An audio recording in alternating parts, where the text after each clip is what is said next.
Welcome to part three. We're joined by Julian. Right then, Saudi, Wilder Joshua. What's going on?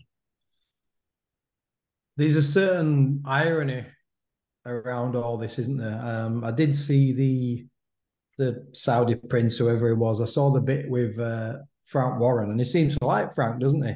Or he likes Tyson Fury, which one or the other. And he was basically saying that, I effectively now make all the decisions, all the big decisions on whatever boxing goes on in this part of the world. It's down to me. I'm the cash cow. I pull the strings. And anything I do with Frank. And I thought that was a real powerful message to any other boxing promoter out there. And Frank Warren couldn't smile wide enough. And there's something clearly, Eddie was going to do this with Wilder and Joshua, and Eddie was talking to these guys and talking about the pot of gold. And you could come up with a conclusion for whatever reason that the Saudis don't want to work with Matchroom, couldn't you? Yeah, looking at it from outside, there's something gone on. They're not going to say what, but they didn't warm to him, and they did more to Bricktop, didn't they? Yeah, I think that they definitely did. You could see there was he's got more lives than a bleeding cat, Frank, hasn't he? And he's durable, is the guy, isn't he? And he looks again like He he's could survive a nuclear blast, couldn't he? unbelievable. He's Frank, isn't he? He survived the Mike Tyson right hand, so he survived a bullet from, well, an alleged former world champion, and he can certainly survive some cheeky little chappy from Essex, can't he? Putting it on him. He's bulletproof. He's bulletproof. He's hilarious. He's a, he's not the most warm of characters, but why do genuinely this? You and I covered this months and months ago. So we'd got Talk Sport and more Gareth A. Davis and Matchroom and Frank Smith, and these guys were wetting their pants over this Saudi money, weren't they? They've put everything on hold. They've put the heavyweight division on hold. They've put their own plans on hold. They've put Anthony Joshua's career on hold in the hope that they're going to get a check for the numbers that they're asking for. And the only people given that check for the numbers they're asking for is the Saudis, because they're the ones with these very, very deep pockets. So what's happened is they've obviously gone cold. Skills challenges sort of faded away. They've gone really cold on Deontay Wilder and Anthony Joshua. And now, once again, we're hearing Eddie talk. Eddie, I have been instructed to look for alternative sites. So what Eddie's now doing is trying to do some maths. And he's trying to come up with either a Vegas, and then we start saying Vegas is where it's all at. There's a resurgence in Vegas. Is the home of boxing in the US. And, the good times are coming back. So he'll start to build Vegas up, or he'll look for Wembley. But what we've not heard, once again, we talked about this in part one with Eddie. Eddie's already talking about alternative sites. He's already talking They'll about... be talking about Macau, won't he, and all that. But what he's not done once Won't he? again, Russell, what we've not done once again, we've not heard anything from Shelley Finkel or Wilder, have we? You would think that Eddie Hearn looks after all the heavyweights in boxing, because he talks about Tyson Fury and AJ being done. He talks about Usyk fight. He talked about Usyk and Fury, the way we're talking about. He was promoting it. He's been talking about Deontay Wilder and Anthony Joshua. We've not heard anything from Shelley Finkel. We've not heard anything from Deontay Wilder or his coach. All we're hearing is from Eddie. It's all we ever hear about are fights from Eddie. And Eddie, this is why we don't believe a word you say, because you're talking for people. There are lots of parties that are going to bring this together, and there isn't going to be the money in Vegas. There won't be enough money in Vegas for Wilder and AJ, and there won't be enough money in Wembley for that fight. Why do you think the Fury and Usyk fight didn't happen in Wembley? Because they couldn't generate enough cash. Bearing in mind, Tyson Fury is the biggest name in heavyweight boxing. They still couldn't generate enough cash to pay Fury what he wanted and to pay Usyk 30% of what he wanted. And they're going to suddenly generate enough money with Anthony Joshua, who's looked awful in his last 4 fights, only winning 2 of them against really limited opposition. And Deontay Wilder, who's only boxed once in 2 years, 2.5 years. And apart from the Helenius fight, he's coming off to absolute beatings by Tyson Fury. This is not Ali Fraser, is it? These are not undefeated heavyweights like Fury and Usyk, because there wasn't enough money in Wembley to pay Fury and Usyk. Who thinks there's going to be enough money to pay Wilder and AJ with the kind of money they're asking for?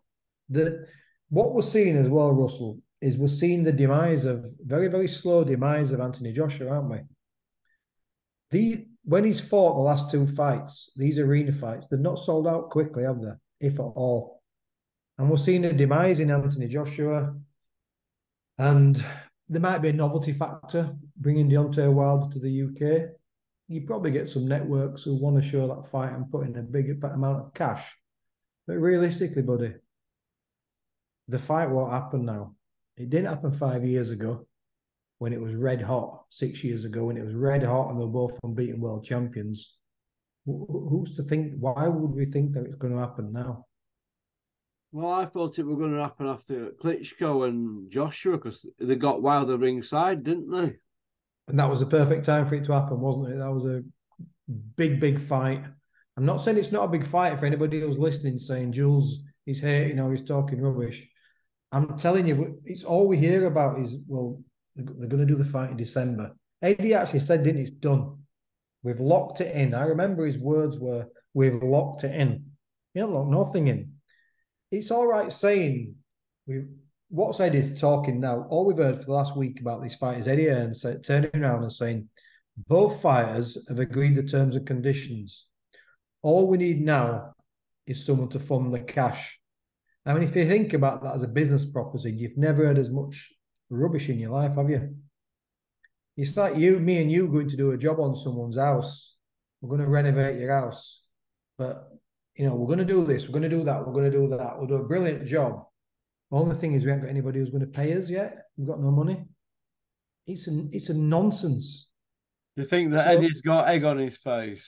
Eddie looks an idiot. So he's saying the fight's locked into saying we're going to get an alternative venue to saying all we've heard is both fighters, they both agreed the terms and conditions. The deal is done. We just need the money. Does that not sound wrong to you? We just need the money. That fight might have been worth 80, 90 million. I don't know, I'm guessing, in Saudi Arabia because they've got unlimited pockets. That fight has a commercial value in Vegas, Vegas is in decline. They are struggling, in terms of the economy and everything else in Vegas. They are struggling. Bookings are down, hotel bookings are down, everything's down. So Vegas are going to struggle putting that fight on. And the timing of it being at Wembley and just generally that fight, I think they're going to struggle there as well. I'm sorry, but Anthony Joshua has lost his appeal. And Deontay Wilder, to some extent, has lost the element of invincibility that he had. He's now a very, very beatable fighter.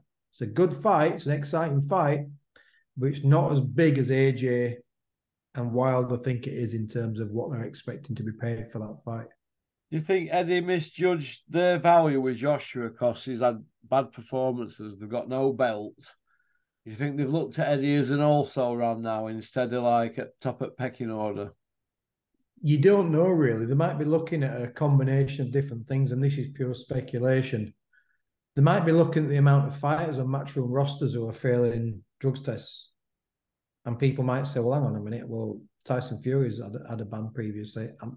I'm just thinking about sport, that everybody's in Saudi, whatever you think about the regime and everything else, they're holding these massive sporting events, football, everything, racing cars, the whole lot. They're holding all these massive events.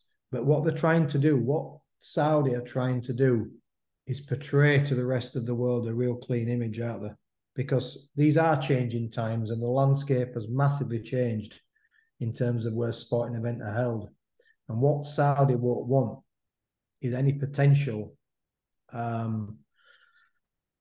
scandals around the fights. We don't know this to be the case, but you could make an assumption. Who knows that they're not looking at Matchroom? They might not like the way they've dealt with the Conor Benn situation.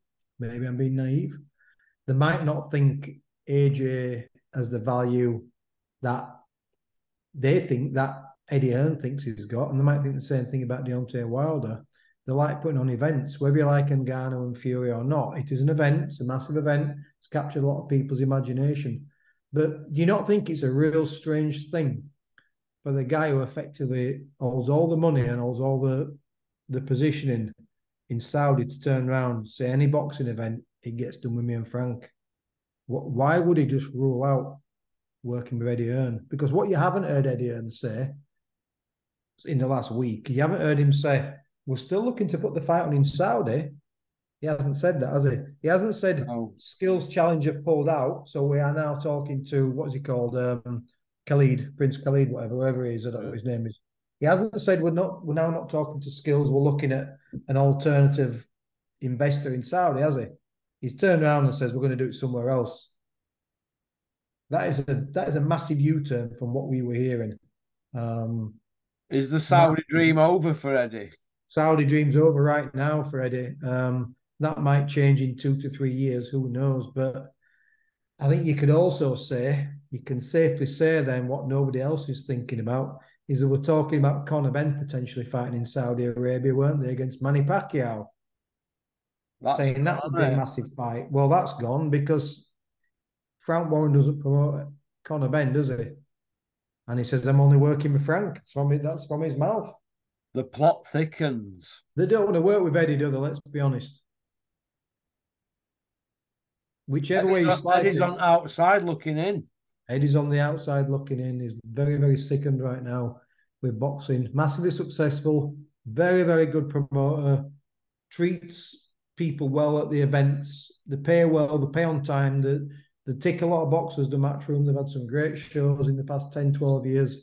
But the halo's definitely slipped, and they've not helped themselves with the behaviour in the past 12, 14 months with Conor Benn since they hid the first drugs finding in July. And I don't think they've helped themselves generally by moving away from Sky and saying we're going for global domination, we're going to stamp on every single big promoter in America. What are they now? Independently about number 5 in a global scale? They're not even like top 3, are they? Eddie's slipping down pecking order. We might be Team Eddie if he slips down to number 10. Well, we do that. We're British, aren't we? If he starts to become a bit of a charity case and a bit of a loser, we'll be Team Eddie. We'll be championing him. If he's putting shows on at the Magma Centre, mate, we'll be all about Eddie, me and you. Well, Eddie's big E be dented. It depends who's keeping him warm on a night, mate. If some people keep you warm on a night, you've still got a big ego, haven't you? Poor Eddie. No more Eddie. Do you know what? Joking apart, like I've said what I said about Conor Benn and about other individuals. I don't know Eddie. I've seen him obviously at prize fighters a few times, but I still think he's likable. We know he's entitled and he's not relentless. Eddie's lovable. He's a lovable rogue, Eddie, but he comes out with too many whoppers, so the ice breaks, and I'm always waiting for him. You see, that's the problem, isn't it? He's blinkered, isn't he? And he's conceited and he's arrogant, and maybe that's part of his charm to some people. It's all tongue in cheek what we do. It's all banter. People take it wrong way. Listen, I wish I were a pound behind him. Eddie don't mess about. He's got piles of money. I don't think I genuinely don't. Not that he cares what Julian McGowan thinks of him. I don't actually think Eddie's a bad guy. I just think you've had certain things your own way all your life, and everything you touch turns to gold. Eddie's book Relentless. Still in the drawer. Well, I told you, Boxer bought me, and I'm not on page 1 yet. Genuinely, if I thought I could learn something about his personality, and I thought I could learn something about business or boxing, I would read the book. I genuinely would read the book, but I don't want to hear. I just don't know. I don't want to read it because I know what's in it before. It's like a successful recipe to being a successful businessman, and I'll never take no for an answer, and I've done this, and I've battled away, and I've done this, and murky world of boxing, I've taken on the Warrens of this world, and I just don't hear a load of cliches. If I thought there was He's like something, gladiatorial, isn't he, Eddie, going into battle like at Colosseum? I mean, he did Jordan, didn't he? Let's be honest, he destroyed Simon Jordan. Um, he destroyed Frank Smith with us, the switch hitter Frank Smith. He did Frank. Um, so I don't know, mate. I think even sometimes Eddie, when he talks, he's tongue in cheek with himself, isn't You know, he? He almost Eddie'd love to be something. like Frotch, wouldn't he? He'd love to be Frotch, wouldn't he? Going out to ring because No, it was lead them Frotch out though, to wasn't ring, it? didn't he? He used to It lead them was. out to ring like it were Eddie's now. It's like he were going into battle. That's what I was just going to say. It was Frotch when Frotch beat Booty and he jumped in the ring. He almost like pushed Frotch out of the way, didn't he? We're like, look at me, it was just, it was nuts. He'd love to be a pro fighter, would Eddie, wouldn't he? He'd love it. Imagine if this were another world and Eddie were like British champion and he were knocking on the door for a title that's mandatory. Eddie WBC mandatory. Oh, could you imagine? Could you imagine his interviews? It'd be unbearable, wouldn't it? Oh yeah, yeah. Eddie loves Eddie, doesn't he? Like I've said before, Eddie's one ambition in life is to die in his own arms. We know that. What about Bricktop though? Tommy Fury, John Fury, and Tyson stood at the top at Penthouse lagging on Eddie Just, and just, everybody just else in boxing. They've had it off, haven't they? he's having a tough time, isn't he? I mean, it just. You're right though. You are right, and Eddie said this himself. There is something in that because we're dead reflective, us aren't we? Us are the man in the mirror. There's something inherent in people where we get a kick out of seeing really successful people fail, don't we? We can't help it, Eddie. It's human nature. He's called it out himself, and we do. And Bless him, Eddie. everybody loved Tim Henman, didn't they? And Eddie the Eagle. We love those guys. And then when we do have sports stars who are ultimately just brilliant, then we try and denigrate them, don't we? We try and pull them down. It's a British thing, and Eddie, you're too successful, you're too handsome, and that's why we like giving you a bit of stick, mate. Roger Moore, Eddie. Say that Do you again, think? Russell. Do you think that Eddie will be promoting in another 10 years, Julian? No, I think he might be promoting events. I don't think he'll be promoting boxing. It'd be interesting to see what he does because joking aside, the guy's not work shy, is he? Some people might say, Oh, interview wise, speaking of interviews, have you seen the output that Spotty Frank's putting out in interviews? no, because Spotty Frank's everywhere, isn't he? I don't watch. I watch Eddie. I watch Oh, Frank. Spotty Frank. Can't watch Spotty Frank because I just can't because You know, Frank, you know. he's he's a fascinating character who's grown and he's morphed into a young Eddie Hearn, hasn't he? And Richie Rich. I think the way, yeah, I thought one thing what I did watch because it was on short. The shorts on YouTube are always better. They're quicker. I can't be watching 45 minutes of brutal truth, or I can't be watching these clickbait headlines. So I watched the shorts, and I saw the one you sent me of I think you sent me Frank Warren destroying Frank Smith. It was pretty bloody good, mate, wasn't it? When it's basically just saying your own missus, you didn't even tell your own missus that her opponent had failed a drugs test. He's like, and he said, what did that line Frank said about Frank Smith? He says, you really are a number two in every sense of the word, aren't you? And I thought, Frank Smith could now do 1,000 interviews slamming Frank Warren, but Frank Warren just destroyed him. He destroyed him in 20 seconds. It was brilliant. Frank's seen them all off. He saw Dennis off, didn't he? When Dennis were challenging. Like we've said, Mick Hennessy. look at the fighters who he's promoted over the years. Come on, look at who Frank Warren's promoted. I mean, yeah, you can't. It's like when people say, "Oh, Bob Arum is decrepit," He's got one He foot in the finds a grave. way, Frank, doesn't he? Frank Warren, Bob Arum, no matter what you say about them, Don King, look at the fights we've had over the last 30, 40, 50 years, what those guys Yeah, have put. You can't knock them, mate. no. Do you think Eddie fell in love with himself in end? Yeah, I think he did, like narcissism. I think he genuinely fell in love with himself, and it's all kind of crumbled a little bit. He won't admit that because he is, we joke about resilient, but he gets a lot of stick, and he's had a pretty tough 18 to 24 months as Eddie, hasn't he? And I never mention people's personal lives because that's none of my business. But apparently, he's had quite a tough personal time at the moment. And it doesn't matter if you're rich or not, when people go through certain things in their life, it doesn't matter how much money you've got. It's still not easy. It's kind of hard. And things are just not really going great for him as great as he thought. He's still 100 million better off than I am. And he's still a hell of a lot more famous than I am, and that I want to be famous. But it's not quite been the fairy tale, has it, that I hoped it would be, this DAZN thing. The global domination, having the undisputed heavyweight champion, Anthony Joshua, hold all the belts, kick Al Heyman and Golden Boy and kick everybody else into touch, put a big bow on British boxing. So right, I've Throw sorted Dylan this. White into Mix and Conor Ben and boom It's just Gardner. it's just not turned out as it how he expected.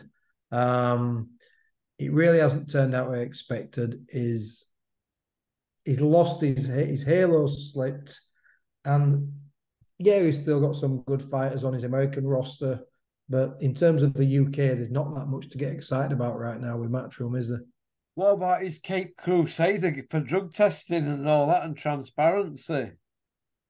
Listen, I could do that. I could get like these COVID tests. I could get a cheap little drug test, which apparently these are this clean sports agency, whoever it is. They're not testing for half the stuff. Are they giving people notice when they're going to test them? Who they're sending the results to? There's a lot of questions around that. But there's only one thing I want to do with Eddie Earn. If you are all for clean sports, Eddie, then you should have done the right thing right at the beginning. As soon as you heard Conor Ben had failed the test, and you should have pulled that short straight away. And then I believe everything you'd say about being this czar of this clean boxing program. But you're not. You're just saying the right things. And maybe he's saying all these things, Russell, because of what I talked about. Maybe he was falling out of favour with the Saudis. Maybe I'm reaching, but maybe there's certain things about what he's defending the Saudis don't particularly care for when they're really promoting clean sports. So it all seems a bit too little, too late, and a bit too feeble, doesn't it?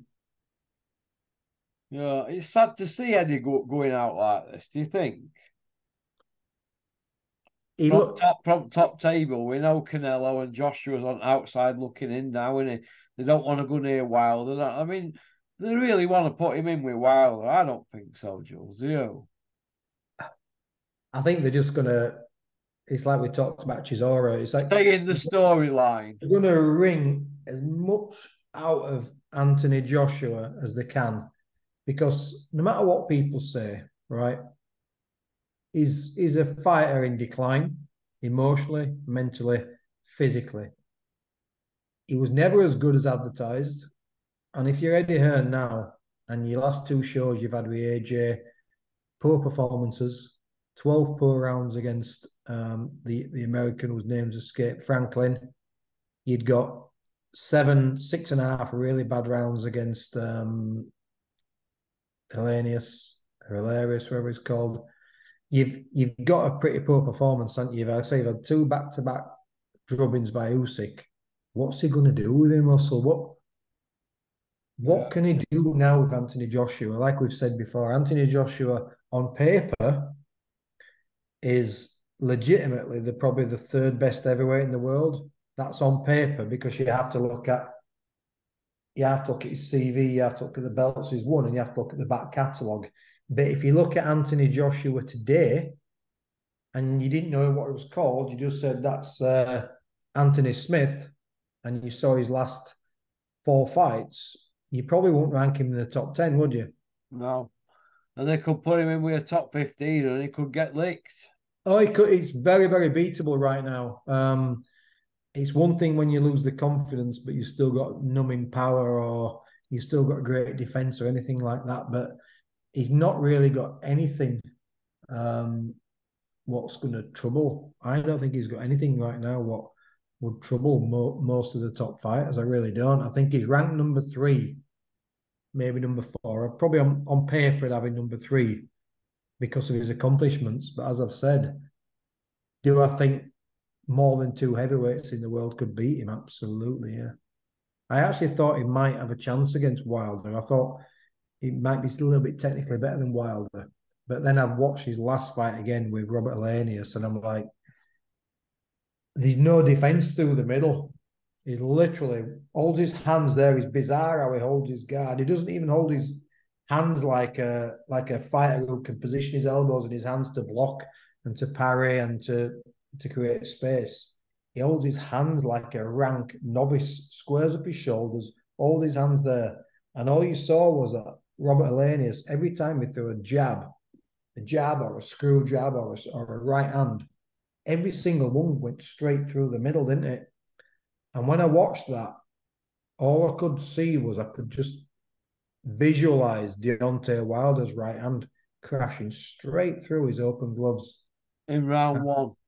Oh, it'd be savage. And I was 51-49 AJ 12 months ago. And now I'm like, I might have even said it on here. And now I'm like, because the one thing Wilder can do, he has great timing on that right hand, doesn't he? His footwork lousy, he's stiff, his feet are all over, he's a bit all over the place. But he does have great timing when he pulls that trigger, the way he pulls that right hand.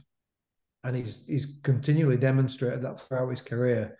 And even though Robert Elenius wasn't up to much, it was a cracking reflex shot, was that. He didn't even turn the shoulder. He didn't even turn the hip on that shot, didn't Wilder. He just literally pop. It was like a lead right hand without much hip turn. And it was a savage right hand. So I think he just couldn't miss Joshua with the right hand. So if Deontay Wilder can't miss you with a right hand, you're having an early bath, aren't you? Fish food, isn't it? Oh, fish food. Usyk, as we know, trouncing. Tyson Fury, he doesn't even bear thinking about what Tyson Fury will do to AJ. Wilder will stretch him. I think Zhang would be too durable and too just the southpaw stance again, but with twice the power of an Usyk.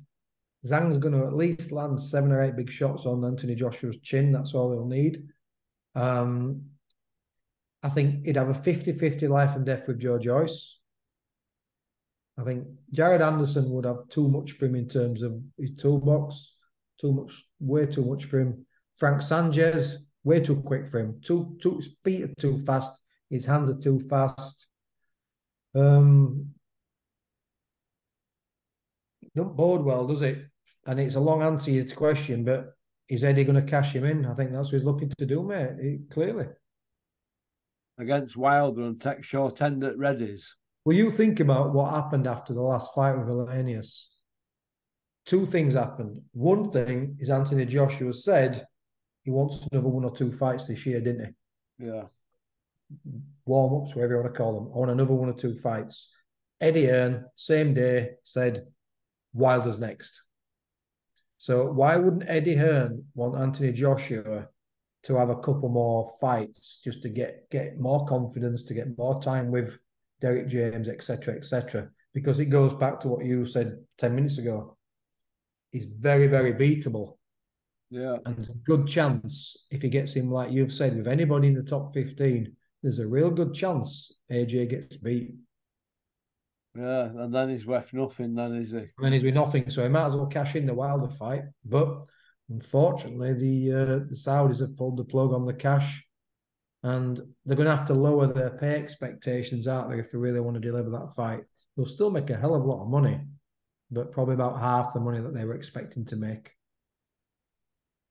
I bet Eddie's devastated inside. Yeah, and that's why, and Eddie would say, I know I saw the emails that I sent you and stuff, but Eddie would say, but I'm still a winner and this and that, the other. It guts him really, doesn't it? Of Because course you're it like does. me, you're happy with your lot, aren't you, in life? You're happy with what you've got, mate, and I'm happy with what I've got. I don't want world domination. I don't need £1 million. If someone gave me it, I wouldn't know what to do with it. I wouldn't change anything. I'd still go to work and I'd still do what I do. But they're different to us. They want it all. They want domination, and anything that doesn't come their way, they can't deal with it.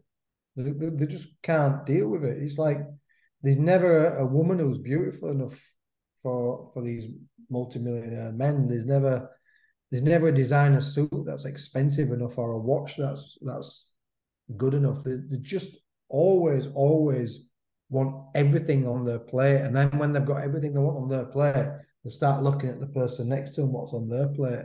And I think he's gutted right now. The Eddie Hills fans will be saying to us, "Oh, you're only jealous," but trust us, we chat every day, don't we, mate? Mm. We ain't jealous of Eddie Hearn, mate, are we? We just want the fights, Eddie. That's all we Yeah, want. We don't want the bullshit. and what the Gad call you? Haters, haters. We're not haters. We're not haters. We're quite the opposite, Gareth A. Davis, because I know you watch Russell's shows. We know you do. And we're not haters. We love boxing.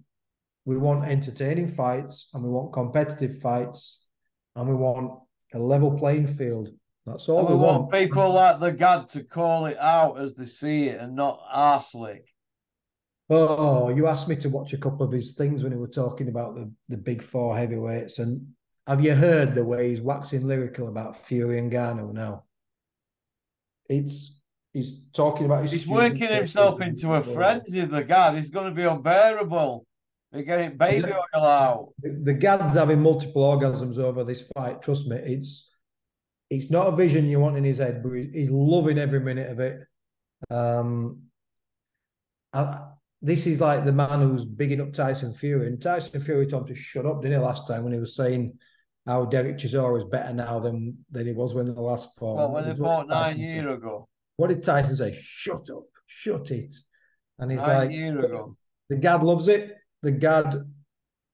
He's look. I saw a picture of the Gad the other day. He's looking in pretty good shape, isn't he? Yeah, the Gadinator. The Gad looking. You're looking all right, Gareth.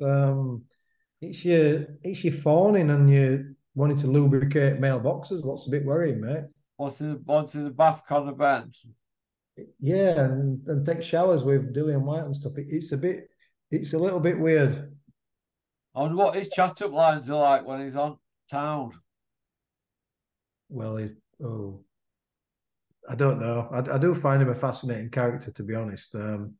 We couldn't I cope guess without the Gad, couldn't we, really? we couldn't live. Listen, without the Gad and people like that, we wouldn't have a lot to talk about, would we? If everybody was kind of like flat across the middle, we wouldn't have much to talk about. What, like He's Kogan?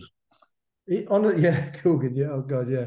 I don't watch Cougs, to be honest. There's nothing offensive. I just don't watch him, but I will watch the Gad. I think he's funny when he's got his cigar, his vape.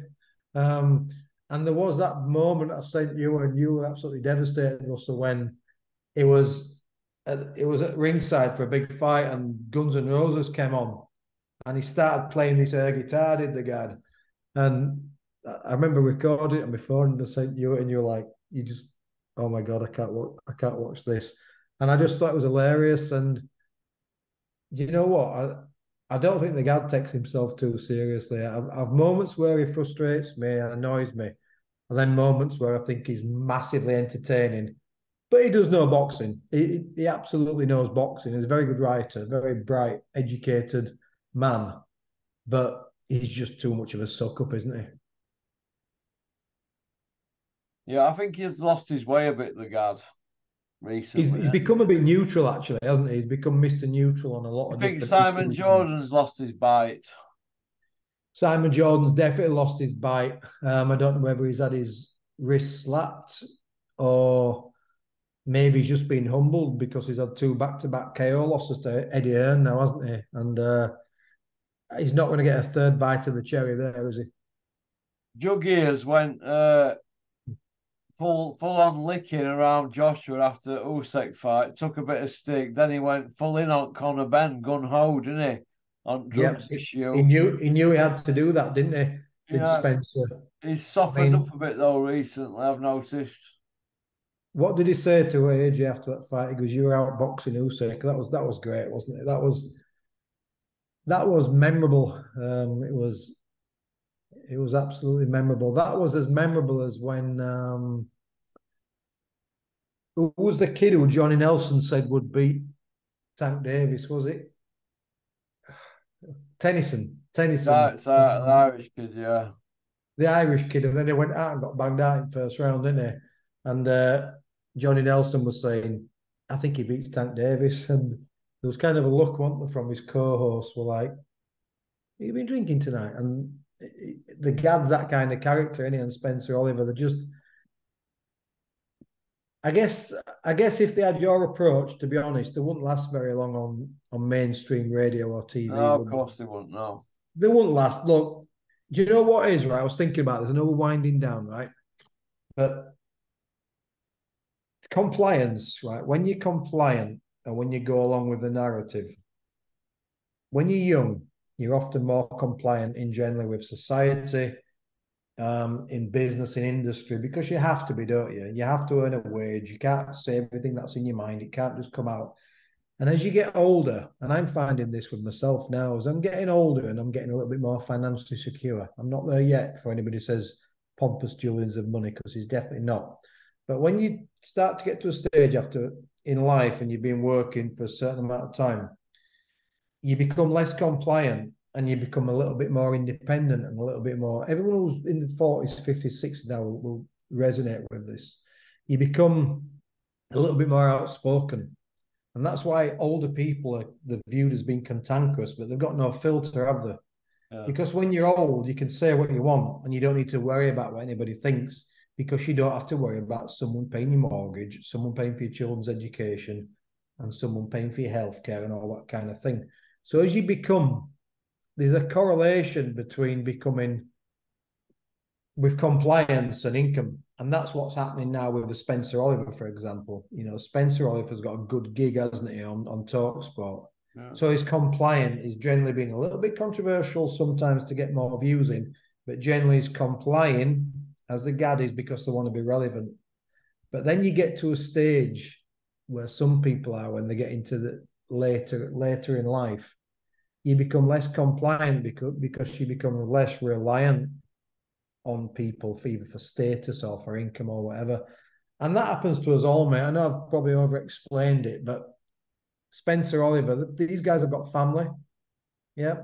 Simon Jordan's got a few quid, but he still wants to be relevant because he's still quite young. Yeah. And it's these people, the pundits they have on Sky, they have on DAZN, they have on BT Sport, they're earning money from being on there.